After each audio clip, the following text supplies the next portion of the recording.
Hi hello நம்ம இன்னைக்கு இந்த வீடியோவில் எந்த விஷயத்தை பற்றி பேச போகிறோம் யாரை பற்றி பேச போகிறோம் அப்படின்னு சொல்லி கேட்டோம் அப்படின்னா சாய் அபயங்கர் அப்படின்ற ஒரு பேர் இருக்கு இல்லையா. அது ரீசெண்ட் டைமில் வந்துட்டு பார்த்தோம் அப்படின்னா கோலிவுட்டில் எந்த அளவுக்கு வந்துட்டு பேசப்பட்டுச்சோ அதே அளவுக்கு வந்துட்டு சர்ச்சைகளையும் சிக்கின ஒரு பெயர் அப்படின்னு சொல்லலாம். ஸோ இப்படி வந்துட்டு சர்ச்சையில் சிக்கிறது அப்படின்றது இருக்கு இல்லையா, அது வந்துட்டு நெப்போ கிட்ஸுக்கு புதுசு கிடையாது அப்படின்னே சொல்லலாம். ஸோ நெப்போ கிட்ஸ்னா என்ன அப்படின்னு சொல்லி கேட்டோம்னா ஆல்ரெடி வந்துட்டு அவங்க பேரண்ட் இருக்காங்க இல்லையா, அவங்க பேரண்ட் வந்துட்டு சினிமாவில் இருக்காங்க, அதே மாதிரி அவங்க கிட்ஸும் வந்துட்டு சினிமாக்குள்ள வராங்க அப்படின்னா அவங்கள நெப்போ கிட் அப்படின்னு சொல்லிடுவாங்க. இது வந்துட்டு சாய் அபயங்கர் இருக்கார் இல்லையா, அவருக்கு மட்டும் கிடையாது. ரீசெண்டா வந்துட்டு பார்த்தோம் அப்படின்னா விஜய் சேதுபதி அவருடைய மகன் இருக்கார் இல்லையா, அவரும் இந்த மாதிரி வந்துட்டு ட்ரோல் பண்ணப்பட்டாரு. அது மட்டும் இல்லாம வந்துட்டு பார்த்தோம் அப்படின்னா அவருக்கு நெப்போ கிட் அப்படின்றதுனால வாய்ப்பு கிடைச்சிருச்சுப்பா அப்படின்ற மாதிரி பேசப்பட்டாரு அப்படின்னே சொல்லலாம். அந்த வரிசையில வந்துட்டு பார்த்தோம் அப்படின்னா சாய் அபயங்கர் இருக்கார் இல்லையா, ரொம்ப பெரிய அளவுல பேசப்பட்டிருந்தாரு அப்படின்னு தான் சொல்லணும். ஆல்ரெடி வந்துட்டு இங்க சாம் சிஎஸ் மாதிரியான ஆட்கள்லாம் இருக்காங்க இல்லையா, அவங்க எல்லாம் ப்ரூஃப் பண்ணியுமே வந்துட்டு அவங்களுக்கான பட வாய்ப்புகள் அப்படின்றதெல்லாம் கிடைக்காம இருந்துகிட்டு இருக்கு. இந்த பையன் பாரு இன்னும் ஒரு படம் கூட ரிலீஸ் அப்படின்றது பண்ணல, அதுக்குள்ள 10 முக்கியமான படங்கள் அப்படின்றத கையில வச்சிருக்காரு.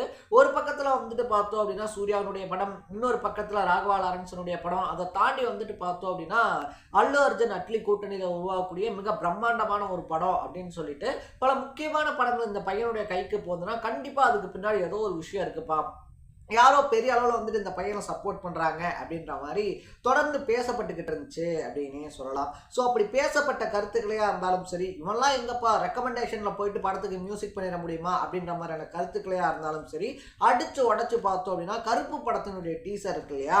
ஸோ நேற்று வந்துட்டு பார்த்தோம் அப்படின்னா நடிகர் சூர்யா அவருடைய 50வது பிறந்த நாள் அப்படின்றத கொண்டாடி இருந்தார். அதை முன்னிட்டு கருப்பு படத்தினுடைய டீசர் அப்படின்றதையும் ரிலீஸ் பண்ணியிருந்தாங்க அப்படின்னு தான் சொல்லணும். ஸோ சாய் அபயங்கரை பற்றி சொல்லும் போது எல்லாருமே சொன்ன விஷயம் என்னவா இருந்துச்சு அப்படின்னா ஆல்பம் சாங் அப்படின்றதெல்லாம் கிரியேட் பண்ணிடலாம், பட் படத்துக்கு வந்துட்டு பேக்ரவுண்ட் ஸ்கோரிங் அப்படின்லாம் வந்துட்டு இருக்கு, அதுக்கெல்லாம் அவர் என்ன பண்ணுவாரு, அதுக்கும் போயிட்டு இப்படியே போட்டுற முடியுமா, அதெல்லாம் எவ்வளோ பெரிய சேலஞ்சான விஷயம் தெரியுமா அப்படின்ற மாதிரி பேசிக்கிட்டு இருக்கும்போது நான் ஒர்த்தான ஆளுதாண்டா அப்படின்ற மாதிரி வந்துட்டு பார்த்தோம் அப்படின்னா கருப்பு பட டீசர் இருக்கு இல்லையா, அதில் தன்னுடைய இசை திறமை அப்படின்றத ப்ரூஃப் பண்ணியிருக்காப்ல அப்படின்னு தான் சொல்லணும். ஸோ பலருமே வந்துட்டு பார்த்தோம் அப்படின்னா இது நாள் வரைக்கும் சாய் அபயங்கரை பேசிக்கிட்டு இருந்தாங்க இல்லையா, இப்போ திடுதிப்புன்னு வந்துட்டு பார்த்தோம் அப்படின்னா சாய் அபயங்கருடைய வருகை அப்படின்றது அனிருத்தினுடைய வீழ்ச்சிக்கு வழிவகுக்குதா, அடுத்த அனிருத்தா சாய் அபயங்கர் உருவாகிக்கிட்டு இருக்காரா அப்படின்னு சொல்லிட்டு அடுத்த கட்ட பேச்சை ஆரம்பிச்சிருக்காங்க அப்படின்னு தான் சொல்லணும். ஸோ நம்ம இன்னைக்கு இந்த வீடியோல யார் இந்த சாய் அபயங்கர், அதை தாண்டி வந்துட்டு சாய் அபயங்கருடைய வருகை அப்படின்றது உண்மையாவே அனிருத் இருக்கார் இல்லையா, அவருடைய டவுன்ஃபாலுக்கு வழிவகுக்குதா அப்படின்ற மாதிரி பல விஷயங்களை தான் இந்த வீடியோல பேச போறோம். அதுக்கு முன்னாடி நம்ம சேனலுக்கு நீங்க புதுசா வந்திருந்தீங்க அப்படின்னா இதே மாதிரி அப்பப்போ அப்டேட்டா போயிட்டு இருக்கக்கூடிய விஷயங்கள் இருக்கு இல்லையா, அது கரண்ட் அஃபேர்ஸா இருந்தாலும் சரி, பாலிடிக்ஸாக இருந்தாலும் சரி, ஸ்போர்ட்ஸாக இருந்தாலும் சரி, அப்பப்போ அப்டேட்டாக போயிட்டு இருக்கக்கூடிய விஷயங்களை நீங்கள் தொடர்ந்து தெரிஞ்சுக்கணும் அப்படின்னு ஆசைப்பட்டீங்கன்னா மறக்காம சேனலை ஃபாலோ அண்ட் சப்ஸ்கிரைப் பண்ணிக்கோங்க. ஸோ ஃபர்ஸ்ட் ஆஃப் ஆல் வந்துட்டு பார்த்தோம் அப்படின்னா சாய் அபயங்கர் இருக்கார் இல்லையா, தமிழ் இண்டஸ்ட்ரியில் பல ஹிட்டான பாடல்கள் அப்படின்றத கொடுத்த திப்பு ஹரிணி பேரனுடைய பையன் தான் அப்படின்னே சொல்லலாம். அதனால தான் அவரை வந்துட்டு நெப்போ கிட்டு, பேரண்ட்ஸ் 2 பேருமே மியூசிக் ஃபீல்டில் இருக்கிறதுனால தான் அவருக்கு இவ்வளோ வாய்ப்புகள்லாம் கிடைக்குது அப்படின்னு சொல்லிட்டு எல்லாரும் அசால்ட்டாக சொல்லிடுறாங்க. பட் சாய் அபயங்கரை பொறுத்த வரைக்குமே அனிருத்துக்கு அகென்ஸ்டாக வந்த எழுச்சி அப்படின்ற மாதிரிலாம் பேசப்படுது இல்லையா, அப்படி கிடையாது அப்படின்னு சொல்றாங்க. அனிருத்தினுடைய பேண்ட் இருக்கு இல்லையா, அனிருத்தினுடைய மியூசிக் குரூப்ல இருந்த ஒரு பையன் தான் சாய் அபயங்கர் அப்படின்னு சொல்றாங்க. ஸோ ப்ரோக்ராமிங் இருக்கு இல்லையா, ப்ரோக்ராமிங்லாம் வந்துட்டு சாய் அபயங்கர் தான் பார்த்துக்குவாரு அப்படின்னும், சாய் அபயங்கருடைய டீம் இருக்கு இல்லையா அனிருத்தினுடைய பல முக்கியமான படங்கள்ல வேலை அப்படின்றது பண்ணியிருக்காங்க. ஸோ அப்படி வந்துட்டு அனிருத்திட்ட மியூசிக்காக போன பல டைரக்டர்ஸ் தான் அங்க சாய் அபயங்கர் ஒர்க் பண்ணக்கூடிய விஷயங்கள் இருக்கு இல்லையா, அதை பார்த்து பிடிச்சி போய் சாய் அபயங்கர் இன்னைக்கு மியூசிக் டைரக்டரா அப்பாயிண்ட் பண்ணிக்கிட்டு இருக்காங்க அப்படின்னு சொல்லப்படுது. எக்ஸாக்ட்டா சொல்லணும் அப்படின்னா அந்த இசை படத்துல வந்து சொல்லியிருப்பாங்க, இளையராஜா இருக்கார் இல்லையா, இளையராஜா கிட்ட ஏஆர் ரஹ்மான் பார்த்தோம் அப்படின்னா அசிஸ்டண்டா இருப்பாரு. பட் அதுக்கப்புறமா ஒரு பீரியட்ல பார்த்தோம் அப்படின்னா இளையராஜாக்கு எதிராகவே ரொம்ப பெரிய ஒரு இசை ஆளுமையா மாறுவாரு. அதுதான் இப்பயும் இங்க நடக்குது. ஸோ அனிருத் கிட்ட இருந்த ஒரு பையன் பார்த்தோம் அப்படின்னா இந்த பையன் நல்லா ஒர்க் பண்றாப்பா, ஹார்ட் ஒர்க்கிங்கான ஃபெல்லோவா இருக்கான், பர்சனா இருக்கான், ஸோ இந்த பையனுக்கு ஒரு வாய்ப்பு கொடுப்போமே அப்படின்னு சொல்லிட்டு எல்லாரும் நினைக்கக்கூடிய அந்த ஒரு பாயிண்ட் தான் அடுத்தடுத்து 10 படங்கள் பார்த்தோம் அப்படின்னா சாய் அபயங்கருக்கு வருஷ கட்டி நிற்கிறதுக்கான முக்கிய காரணம் அப்படின்னு சொல்லப்படுது. ஸோ நெப்போ கிட் அப்படின்ற ஒரு குற்றச்சாட்டை வச்சோம் அப்படின்னா 1 இல்ல 2 படங்கள் அப்படின்ற வந்துட்டு கிடைக்கிறதுக்கான வாய்ப்பு இருக்கு. பட் தொடர்ச்சியா 10 படங்கள் அப்படின்றதெல்லாம் எந்த நெப்போ கிட்டுக்கும் கிடைக்காது அப்படின்றதுதான் உண்மையே சொல்லணும். ஸோ இதை தாண்டி வந்துட்டு பார்த்தோம் அப்படின்னா அப்ப சாய் அபயங்கர் அனிருத்தினுடைய வீழ்ச்சி இருக்கு இல்லையா அதுக்கு வழிவகுக்கிறாரா அப்படின்னு சொல்லி கேட்டோம்னா டெஃபினட்டா நாட் அப்படின்னு தான் சொல்லணும். ஏன்னா மற்ற மியூசிக் டைரக்டர்ஸ் இருக்காங்க இல்லையா, மற்ற மியூசிக் டைரக்டர்ஸனுடைய மியூசிக்லேயே போயிட்டு அனிருத் ஒரு பாட்டு பாடியிருக்காரு அப்படின்னா அந்த படத்தினுடைய வியாபாரமாக இருந்தாலும் சரி, அந்த ஆல்பத்தினுடைய வியாபாரமாக இருந்தாலும் சரி, வேற லெவலில் பீக் அடிக்கும் அப்படின்னே சொல்லலாம். ஸோ அனிருத்தினுடைய ஒரு பாட்டு வந்துட்டு ஒரு படத்தில் இருக்குது அப்படின்னாலே ஆல்மோஸ்ட் அந்த படம் நல்லா போயிருப்பா அப்படின்ற மாதிரியான சென்டிமெண்ட்ஸ்லாம் வந்துகிட்டு இருக்கு.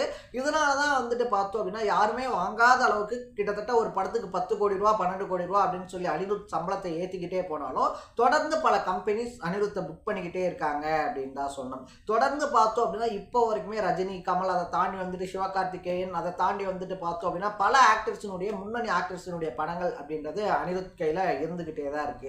இவங்கெல்லாம் எந்த படம் ஆரம்பிச்சாலுமே கண்ணை மூடிக்கிட்டு பார்த்தோம் அப்படின்னா மியூசிக் டைரக்டர் அனிருத் தாப்பா அப்படின்னு சொல்லக்கூடிய அளவுக்கு கண்டிப்பாக அவர் தான் இருப்பாரு அப்படின்னே சொல்லலாம்.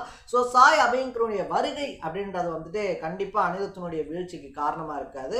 பட் அட் த சேம் டைம்ல வந்துட்டு பார்த்தோம் அப்படின்னா சாய் அபயங்கர் கொடுக்க போற மியூசிக் அப்படின்றது இருக்கு இல்லையா, ஸோ இப்போதான் அவர் உள்ள வராரு. உள்ள வந்து பார்த்தோம் அப்படின்னா டெஃபினட்டா அவரும் அனிருத் மாதிரி ஒரு டேலண்டான பர்சனா இருந்து எல்லாத்துக்குமே போய் சேரக்கூடிய பிடிக்கக்கூடிய மியூசிக் அப்படின்றது இருக்கு இல்லையா, அதை அவர் பண்ணாரு அப்படின்னா டெஃபினட்டா அனிருத்துக்கு ஒரு காம்படிட்டரா வர்றதுக்கான வாய்ப்பு நிறைய இருக்கு அப்படின்னே சொல்லலாம். ஏன்னா அவருடைய ஆல்பம் சாங்ஸ்லாம் இருக்கு இல்லையா, கட்சி சேர மாதிரியான ஆல்பம் சாங்ஸ்லாம் வந்துட்டு பார்த்தோம் அப்படின்னா பட்டி தொட்டி ஃபுல்லா ஹிட்டான ஒரு சாங்கு அப்படின்னு தான் சொல்லணும்.